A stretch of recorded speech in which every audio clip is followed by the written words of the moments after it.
할렐루야. 평안하셨습니까?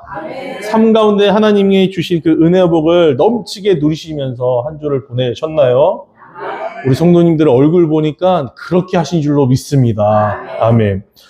오늘 나눈 이 말씀은요, 예수님의 열문화 이야기입니다. 이 열문화 비유는요, 우리가 잘 알고 있는 그 달란트 비유와 많이 흡사한 내용입니다. 열문화 비유는요, 이 마태복음 25장에 나와 있는 그 달란트 비유와 비슷하지만 그 내용은 조금 다르다는 것을 우리가 알 수가 있습니다. 먼저 비슷한 점을 한번 볼까요? 비슷한 점은요, 이 주인이 타국으로 간다는 설정이 있습니다. 또 주인에게 속한 종들이 나오고요. 그들에게 주인은 재산을 맡기게 됩니다. 그리고 시간이 지나와 돌아온 주인은 그 종들을 불러다가 그 정산하는 그 내용이 담겨져 있습니다. 칭찬받는 종과 그리고 꾸지람 받는 종이 나온다는 점이 비슷합니다. 그렇다면 다른 점은 무엇일까요? 타국에 가는 주인의 이유가 나와 있습니다. 마태복음에서는 주인이 타국에 가는 내용이 나오지만은 그 이유가 나와 있지 않습니다. 하지만 오늘 본 이 누가복음에서는 이 주인이 귀인이라고, 이 귀족이라고 칭하는 이 주인이 타국에 왜 갔을까요? 즉 정확한 목적이 나와 있다는 것이죠. 무엇이었죠? 왕위를 받기 위해서였어요. 그 왕위를 받기 위해서 타국에 갔다 오는 것이었습니다. 이 달란트 비유에서는요, 종이 3명이 각각 재능대로 달란트를 받습니다. 5달란트와 2달란트와 1달란트를 받습니다.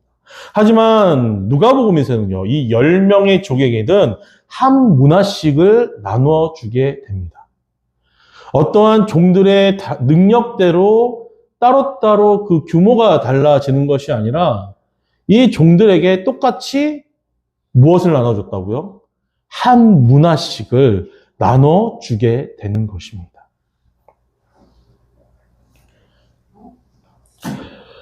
이 나눠준 10명의 종들에게는요, 이 한 문화씩 나눠줬는데 그 양이 완전히 극과 극을 달리게 되는 것이죠. 한 문화 받은 첫 번째 종은 몇 문화를 남겼을까요? 10문화를 남겼습니다. 그리고 두 번째 소개하는 이 종도 5문화를 남기게 됩니다. 마지막에 나오는 이 한 종은 몇 문화를 남겼죠? 예, 아무것도 남기지 않았습니다. 우리가 한 문화를 받았기 때문에 한 문화를 남겼다고 생각하는데 남긴 것은 아무것도 없다는 거예요. 이가 또 어떻게 하냐면 그 한 문화를요, 수건에 싸갖고 이 땅에 이렇게 숨기게 되는 그런 모습을 보이게 되는 거죠. 예수님께서 이 10문화를 비유하신 이유는요, 이렇습니다. 예수님께서는요, 예루살렘에 입성하기 전에 여리고성에 들려서 누구를 만났죠? 그 돌 감람나무에 올라간 삭개오를 만납니다. 삭개오를. 그 삭개오를 만나면서 어떤 사건이 있냐면 그 삭개오가 믿음으로 구원을 받은 그 삭개오의 모습을 만나게 되죠. 겪게 됩니다. 그럼에도 불구하고 제자들은요, 이제 예수님께서 예루살렘에 들어가기 때문에 이제 예루살렘에 그 유대인의 왕이 되실 거라는 그 기대가 그 제자들에게는 있었다는 것이에요. 그러면 지금까지 그 제자들은 어떤 생각을 했을까요? 함께 같이 다녔기 때문에 내가 모시는 스승님이 뭐가 돼요? 이제 왕이 되니까 내가 좌측에서 우측에서 이제 한 자리씩 차지하게 되겠구나라는 그런 기대가 있었다는 것이에요. 제자들뿐만 아니라 예수님을 따라다니던 많은 무리들이 또 있었습니다. 70여 명의 또 따르던 사람들이 있었고 그 이후에는 또 수백 명의 사람들이 있었는데 이 사람들도 이제 예수님께서 왕이 되면 나도 한 자리를 차지하겠구나라는 그 기대감이 있었다는 거죠. 그들의 목적은 그들이 이 예수님을 섬겼던 그 목적은 확실했어요. 이유가 뭐였어요? 내가 2자리, 3자리, 1자리를 내가 받겠다는 그 기대감이 있었다는 것이에요. 로마로부터 해방되고 참된 하나님의 나라, 그 메시아의 그 정치적인 통치가 이루어지는 그 나라가 이제는 회복되겠구나.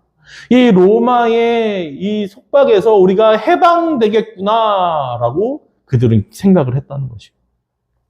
그때 예수님께서는요, 이제 오게 될 그 하나님의 나라는 정치적인 나라가 아니라 하나님과 그 관계가에서 이루어질 나라, 죄와 세상의 그 권세에 놓인 나라가 아니라 하나님의 그 소유된 자들이 들어갈 수 있는 그 메시아의 나라에 대해서 비유를 더하시면서 이 열문화 이야기를 하시는 것입니다.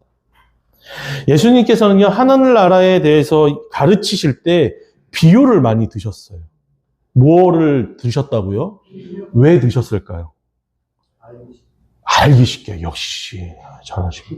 이게 알아듣기 쉬울 만큼 그들의 삶 속에서 놓아져 있는 사건들과 또 이해할 수 있는 이야기들을 가지고 비유를 드셨다는 거예요.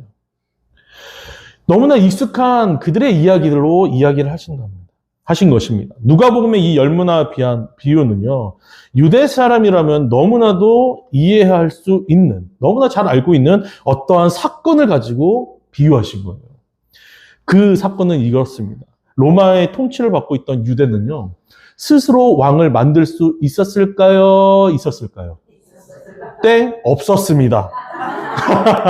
다 속으셨죠? 왜 없었을까요? 로마의 속구 식민지이기 때문에 스스로의 왕을 세울 수가 없었던 거예요. 그러면 누구의 허락을 받아야 했을까요? 예? 1번 국민, 2번 로마. 누구의 허락을 받아야 했을까요? 로마의 허락을 받아야 했다는 것입니다. 로마의 통치를 받고 있던 유대는 스스로 왕을 세울 수 없었기 때문에 그들의 전통 유대인이 아니었던 헤롯이나 그의 아들 아켈라도 왕이 될 수 있었던 이유가 바로 이 로마의 식민지였기 때문에 그들을 스스로 왕을 만들 수 없기 때문에 로마의 허락을 받아야 했기 때문에 전통 유대인이 아니고 혼혈하였던 그들이 왕이 될 수 있었던 것입니다. 그들은 왕이 되기 위해서 로마의 인정을 받아야 했어요. 그들은 왕이 인정을 또 그 세움을 받기 위해서는 로마까지 다녀와야 했습니다. 로마까지 다녀온, 이 왕으로 인정받기 위해서 로마까지 다녀온 이야기는요, 이 유대인들이라면 누구나 알고 있던 사건이 하나 있었습니다. 유대에 대하여 언제나 잔혹하게 억압을 일삼았던 아켈레오라는 사람이 있었어요. 이 사람은요, 자신이 왕이 되기를 원했습니다. 하지만 유대인들 입장에서는 그가 왕이 되었으면 좋겠을까요? 나빴을까요? 왜요? 전통 유대인이 아니었기 때문에 반대를 하는 거예요. 그래서 어떤 일이 있냐면 이 아켈레오가 로마에 가기 전에 먼저 사신들을 보내요. 로마에. 그래서 이가 왕이 되면 안 되는 이유에 대해서 그가 얼마나 백성들을 억압하고 괴롭히는지에 대해서 로마에게 이야기를 해준단 말이죠. 근데요, 결과적으로는요, 이 아켈레오가요, 분봉왕이 됩니다. 왕이 돼버려요. 그러니까 어떠한 일이 발생되냐면요, 깜짝 놀라지 마십시오. 6월절 날 이 아켈레오가요, 유대인 3,000명을 학살합니다. 그 백성들을 다 죽이는 거예요. 자기가 통치하고 사랑하고 돌봐야 하는 그런 백성들을요, 다 죽여버리는 거예요. 소름 돋지 않습니까? 그러니까 어떤 지도자가 탄생하냐에 따라서 그 나라의 백성들의 삶이 완전히 달라지는 것이에요. 그러니까 이 비유는요, 지금 그 아켈레오 사건, 그 학살의 사건을 어떻게 하면 떠올릴 수 있는 그런 비유. 다시 기억하고 싶지 않은 그 기억을 다시 살아내는 그런 이야기였던 것입니다. 하지만 예수님께서는요, 이 비유를 통해서 명확하게 제자들이나 자신을 따르는 그 사람들이 생각하는 그런 메시아의 왕국에 그 하나님의 나라에 대해서 너희들이 잘못 생각하고 있다라는 것을 명확하게 설명해 주시는 것이에요. 12절 말씀에 보니까요, 어떤 귀인이요, 왕위를 받아가지고 오려고 먼 나라에 갑니다. 이 나라가 어느 나라에 있는지는 밝혀지지 않습니다. 하지만 중요한 것은 누군가에 의해서 이가 왕위를 받을 수 있다는 것을 이야기하는 것이에요. 그는 먼 나라로 떠나기 전에 그의 10명의 종들을 부릅니다. 신임하고 있는 가까운 그 종들을 부르겠죠. 그 종들을 불러서 은화와 한 문화씩을 주며 말합니다. 내가 돌아올 때까지 장사를 하여라. 14절에요. 보니까 그를 미워하는 백성들이 사신을 보냅니다. 이 귀족이 왕이 되지 못하도록 탄원하기 위해서 사신을 보낸다는 것이에요. 이 사신들을 보냈지만 그들의 계획과 그들의 노력은 숲으로 돌아갑니다. 그러면서 15절에 보니까요. 그럼에도 불구하고 결국 그가 왕위를 받고 돌아오게 되죠. 왕위를 받고 돌아와서 제일 먼저 한 것이 무엇이었을까요? 은화를 준 그 종들을 찾는 것이었습니다. 자신의 측근들을 찾는 것이에요. 그리고 그들이 각각 어떻게 내가 없는 동안 나의 말에 순종을 했는지, 장사를 했는지 확인하는 것이었습니다. 와, 이런 왕이 어디 있습니까? 저 같았었으면요. 아마도 제가 왕위를 딱 계승하고 왔잖아요. 그러면 뭐가 있어요? 반대한 세력들이 있을 거 아니에요. 우리나라 정치도 그렇고, 막, 다른, 세계적으로, 역사적으로 봤을 때, 새로운 왕이 세워지면 무엇을 지키기 위해? 그 왕권의 권력을 지키기 위해서 자기에게 반대한 자들을 어떻게 할까요? 숙청해요. 우리 성도님들, 한번 내가 그 왕이라고 생각을 한번 해보십시오. 내가 그 왕위를 받고 돌아왔을 때 어떻게 하십니까? 영화나 드라마 보면요. 와, 그러잖아요. 정말 그 괴롭힘 당했던 이가 어떠한 권력을 얻거나 힘을 얻었을 때 무엇을 하죠? 복수를 합니다. 나를 그렇게 괴롭혔던, 나를 반대를 했던, 그 복수를 하지 않습니까? 근데요, 이는요, 그들에게 복수를 하기에 앞서 먼저 측근들을 불러요. 첫 번째 종이 주인에게 나아갑니다. 은 한 문화로 몇 문화를 남겼다고요? 10문화를 남깁니다. 그는 착한 종아 잘하였다. 착한 종아 뭐 했다고요? 잘하였다. 칭찬을 받습니다. 내가 지극히 작은 것에 충성하였구나라고 이야기를 해요. 그래서 왕이 된 주인은요, 그에게 10문화의 값어치보다 더 큰 10고을을 하사합니다. 그것을 다스릴 수 있는 권세를 줘요. 두 번째 종은요, 또 은 한 문화로 몇 문화를 만듭니까? 역시 잘 알고 계세요. 5문화를 만들어요. 그랬더니 또 이와 같이 왕이 그 주인은 5문화를 만든 종에게 칭찬을 해요. 그리고 몇 고을을 주죠? 5고을을 줘요. 너무나 잘하세요. 말씀을 깊이 묵상하십니다. 그런 권세를 준단 말이에요. 그리고 세 번째 종이 나옵니다. 이 세 번째 종이 주인에게 다가왔습니다. 그는 주인이 준 한 문화를 수건에 싸두었고 그것을 주인에게 보여줬습니다. 그리고 이렇게 말합니다. 우리 21절을 함께 읽어보실까요? 21절입니다. 시작! 이는 당신이 엄한 사람인 것을 내가 무서워함이라. 당신은 두지 않는 것을 취하고 심지 않는 것을 거두나이다. 이거를요, 공동 번역에서 보니까요, 어떻게 나오냐면, 주님은요, 지독한 분이라 맡기지도 않는 것을 찾아가고, 심지도 않는 데서 거두시기에 저는 무서워서 이렇게 하였습니다. 라고 이야기해요. 너무 신랄하게 이야기를 하죠. 주인에게요, 이 면전 앞에서 이렇게 얘기하는 거예요. 주인님은요, 지독하신 분이에요. 이 이야기를 듣고 누가 기분이 좋겠어요. 또 그래서 뭐라고 하냐면 심지도 않는 데서 거두시고 맡기지도 않는 것에서 찾아가신다. 이렇게 얘기를 하는 거죠. 종이 주인을. 그럼 이건 무슨 말이에요? 이 종이 지금 악하다고 얘기하는 거예요? 착하다고 얘기하는 거예요? 악한 분이시기에 내가 악한 주인님 때문에 무서워서 제가 이렇게 했습니다. 라고 얘기를 합니다. 이 말을 들은 주인은요, 어떤 마음이 들었을까요? 종에 대해서, 야, 너는 나를 너무 잘한다. 나에 대해서 너무 잘 알아. 역시 이심전심이야. 이랬을까요? 아니면 너무나 슬프고 실망됐을까요? 실망됐을 거예요. 이 주인은 종에게 크게 실망합니다. 그러면서 말해요. 22절 말씀에 주인이 이르되 악한 종아 내가 내 말로 너를 심판하노니 너는 내가 두지 않는 것을 취하고 심지 않는 것을 거두는 엄한 사람인 줄로 알았느냐라고 말해요. 어떻게 너가 나에게 그렇게 말할 수가 있느냐? 너는 나에 대해서 정말 하나도 모르는구나 라고 얘기하는 것이죠. 종은요, 주인에 대해서 전혀 알지 못했던 것입니다. 종은 그가 가지고 있던 은 한 문화를 빼앗겨 10문화 가진 종에게 맡기게 됩니다.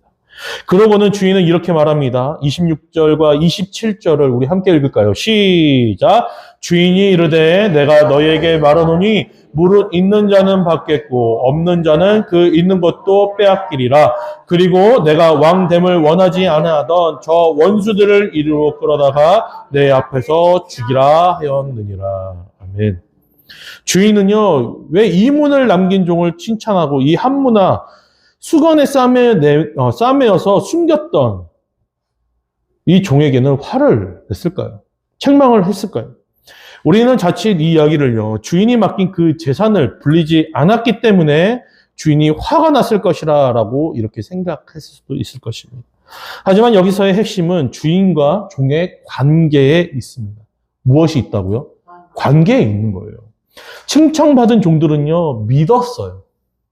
주인에 대한 그 신뢰가 먼저 있었다는 것입니다. 왕이 되기 위해서 먼 타국으로 떠났던 주인이 결국에는 다시 돌아올 것이다 라는 그 기대하며 떠나간 주인을 기다렸다는 것이에요. 그리고 그 주인이 이야기한 그 명령을 지켰습니다. 장사하여라 라는 그 말에 순종했다는 것이에요. 이것은 단순히 주인의 말에 순종한 것이 아니었어요. 그 이유는 뭘까요? 아까 잠시 스쳐간 이야기지만 주인과 그 종들 이외에 어떤 사람들이 등장을 하죠? 주인의 반대 세력들이 있었다는 것이에요. 이 반대 세력들은요, 그 주인이 왕이 되길 원치 않았을 거예요. 그러면 그 종들을 그 왕이 되지 않기를 원했던 그 주인의 종들에 대해서 어떻게 행사를 했을까요? 장사를 할 수 있었을까요? 어떠한 계획과 어떠한 사업을 도모할 수가 있었을까요? 아니에요. 방해받았을 거예요. 왕이 되기를 저지할 수 있는 능력이 있는 사람들이라면 그 왕이 되길 원하는 그 종들도 저지할 수 있는 거예요. 어쩌면 이 종은요, 목숨을 걸고 자신의 주인이 이야기했던 것들을 순종하려고 했다는 것이에요. 장사를 하려고 자판을 뻗쳐도 그걸 맨날 뒤엎는 것입니다. 무엇을 하려고 그러면 막 다 막는 것이에요. 어디에서 물건을 띄려고 해도 막을 거고요. 자리를 정해두려고 해도 그것을 막을 것이고요. 그가 할 수 있는 것들을 다 막아서 아무것도 하지 못하게 그런 상황을 만들어냈을 것입니다. 이는요, 어쩌면 그 주인의 말을 듣는 것, 그 명령에 순종하는 것은 자신의 목숨을 걸어야 할 만큼 큰 일일지도 모르겠습니다. 그러나 결과는 어떻습니까? 한 문화를 받은 그 종은 10문화의 이윤을 남깁니다. 한 문화를 받았던 그 종은 5문화의 이익을 남깁니다. 그의 초점은 주인에게 있었습니다. 상황에 있는 것이 아니라 주인에게 있었다는 것이죠. 그런 어려움 속에서 종들은 최선을 다해 주인의 말에 순종을 한 겁니다. 하지만 주인이 맡긴 그 한 문화를 수건에 싸맸던 종은 어떻습니까? 수건으로 싸매어서 숨기듯이 자신을 철저하게 숨겼어요. 상황과 환경 가운데 자신이 해를 당할까봐 철저하게 자신을 숨기고 심지어는 주인의 명령까지도 숨겼다는 것이에요. 주인을 방해하고 싫어하며 미워했던 그 주인을 탄원했던 저들, 그렇게 말하는 사람처럼 그렇게 나쁜 위인으로 주인을 생각했던 그들과 같은 생각이 그 종에게도 있었다는 것입니다. 진짜 주인이 어떤 사람인 줄 모르고 면전에서 그 반대하는 사람들과 똑같이 주인에 대해서 깎아내립니다. 뭐라고 했는지 기억나십니까? 주인은 어떤 분이시라고요? 지독한 분이시라고요. 맡기지도 않는 것을 찾아가고 심지어는 심지도 않은 데서 거두시기에 저는 주인님이 무섭습니다 라고 이야기했던 거예요. 반대하는 그들과 똑같이 그를 이야기한 것입니다. 주인에 대해 전혀 알지 못한 종은 주인에게 꾸지람을 듣고 결국 있는 것도 빼앗깁니다.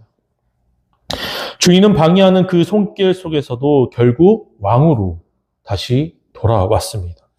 왕이 된 주인은요, 그 한 문화씩 나누어졌던 종들이 얼마나 많은 이문을 남겼는지에는요, 솔직히 관심이 없었어요.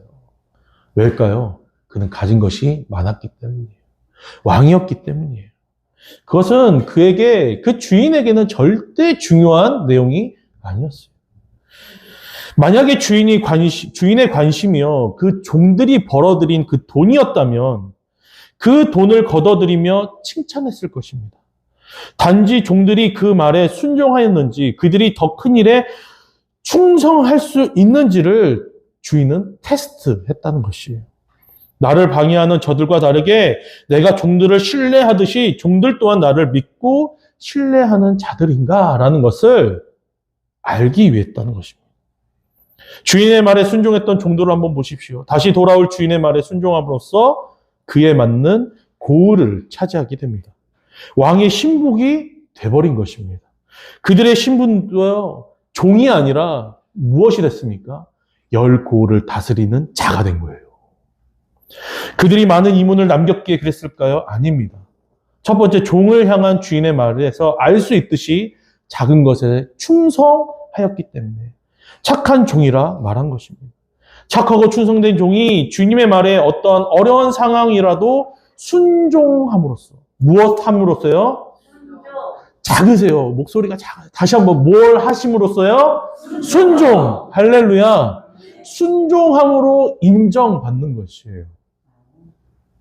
그 상으로 왕이 된 주인에게 10고을을 하사 받았습니다. 단순히 그들에게 그 고을을 상으로 주신 걸까요? 아닙니다. 왕의 명령에 따라 맡게 된 그 고을들을 잘 다스리라고 또한 명령하시는 것입니다. 이제 주인의 시선은요, 종에게서가 아니라 그 왕이 되길 바랐던 그 사람들에게 옮겨집니다. 그리고 그들을 무엇라고 얘기하면요, 원수라고 얘기해요. 원수. 그들을 원수라고 지칭하면서 이제는 그들을 끌어다가 처단하라라는 심판자의 모습을 보여주십니다. 예수님께서 이 비유를 드신 후에요, 예루살렘으로 향해서 앞서가셨습니다. 예수님께서는 제자들이 알기를 원했어요. 예수님께서 예루살렘에 입성하는 이유가 정치적인 왕이 되는 것이 아니라 십자가를 지시기 위해서 오르셨다는 것을 알기 원하셨습니다. 그리고 이 땅에 하나님 나라가 이루어지려면 예수님께서 십자가 죽음을 통해 부활하실 때, 그때 진정한 통치자이신 왕으로 오실 것을 비유를 통해 말씀하신 것입니다. 예수님이 왕이 되길 방해한 자들이 누구입니까? 바로 제사장들과 종교 지도자들, 그리고 바리새인들, 기득권을 가진 그런 사람들입니다. 또 끝까지 주님의 길과 그를 따르는 이들을 방해하는 사탄들, 악한 영들의 그런 세력을 이야기하는 것입니다. 부활하시고 승천하신 예수님께서 재림하여 다시 오시기까지 제자들은 무엇을 해야 할까요? 그들의 앞길에는 분명 핍박이 있을 것입니다. 어려움에 내몰리는 일들도 있을 것이고요. 목숨을 바쳐야 하는 순간순간들이 넘쳐날 것입니다. 하지만 그럼에도 불구하고 예수님의 무엇을 기억하며?